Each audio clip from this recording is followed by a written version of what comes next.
tugas kita, ini tugas saya, ini tugas kalian. Ya.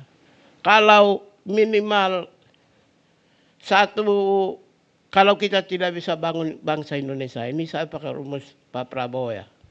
Tidak bisa memberi kesadaran kepada rakyat Indonesia. Cukup kita bisa beri kesadaran kepada kanwil-kanwil seputarnya, masyarakat yang tinggal. Kalau itu tidak bisa, cukup kepada keluarga kita. Kalau tidak bisa, cukup kepada satu orang tetangga.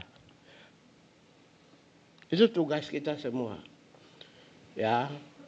Untuk itu tentu yang paling penting adalah belajar tentang instrumen HAM.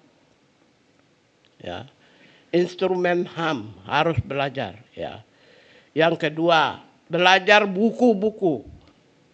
Yang ketiga, belajar semua berita perkembangan HAM terkini di seluruh dunia. Ya, kita belajar semua. Instrumen kita belajar, ya, supaya apa? Begitu kita belajar instrumen, kita bisa bikinkan regulasi, kita juga bikin regulasi yang baru, kita bisa adopsi dari standar-standar internasional. Yang kedua, belajar tentang kompetensi sosial. Kelemahan kita adalah kompetensi sosial. Kompetensi pengetahuan bagus, keterampilan bagus, attitude bagus, tapi kompetensi sosial kita lemah. Ya, hanya jago di kandang, kita tidak bisa membangun kemitraan dengan lembaga-lembaga pihak-pihak yang lain. Oleh karena itu saya butuhkan perlu ada kompetensi sosial bagi seluruh pejabat di pusat, provinsi, kabupaten, kota. Kanwil-kanwil punya kompetensi sosial. Pergaulannya harus luas, seluas samudera. Sehingga apa yang tadi Pak Wamen sampaikan itu kemitraan, kerjasama strategis, membangun jejaring dengan lembaga yang lain. Ya, baru yang ketiga seperti yang tadi, tugas kita adalah tugas diseminasi, sosialisasi. Itu pekerjaan kita yang paling besar. Tapi jangan hopeless. Jangan hopeless. Ya. Karena membangun, merubah mindset dan pikiran orang itu lebih sulit daripada orang membangun Burj Khalifa. Ya, lebih berat merubah mindset orang dibanding kita bangun jembatan tanpa sungai yang menghiasi kota-kota metropolis. Gedung-gedung pencakar langit dihiasi lapisan emas, gampang kita bangun daripada mindset orang. Itu yang saya sampaikan kepada Bapak Ibu sekalian, ya, para pejabat.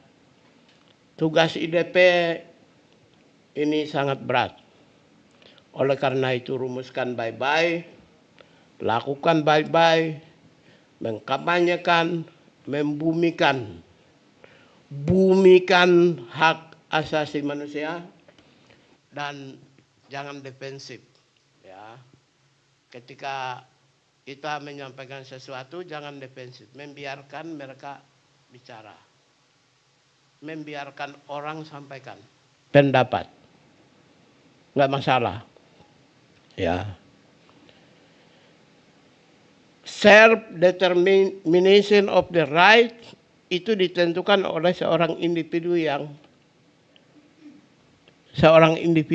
yang terkait langsung, ya. Kalau Anda bukan bagian dari individunya, Anda tidak punya kewenangan untuk membatasi dan meniadakan. Bagaimana saya mau minum obat? Saya yang sakit kan. Saya ditanya, oh saya mau minum obat. Mau minum obat nggak? Iya. Mau minum obat nggak? Enggak. Saya. Bukan Ibu Harniati yang menyatakan tidak. Nah ini agak terakhir nyentil sedikit ya ke pernyataan orang.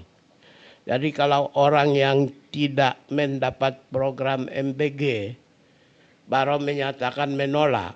Itu bukan hakmu menolak. Yang berhak menolak adalah mereka yang menerima. Paling terdekat adalah pihak keluarganya. Ini sentil ya, ini di luar pidato saya nih.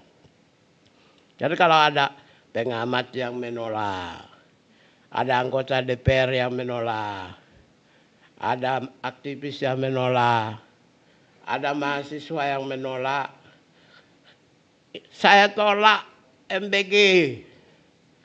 Loh, dalam konteks hak asasi manusia, yang menentukan choices pilihan itu adalah orangnya. Kalau kamu sakit, yang ditanya ya orang yang sakit. Anda tidak, Anda orang lain tapi Anda ikut mewakili seseorang untuk menyatakan ya dan tidak. Itu gimana? Anda self-determination tidak bisa take over. Ditentukan oleh individu yang bersangkutan. Oleh karena itulah, ini sentil ya, ini sentil. Ya,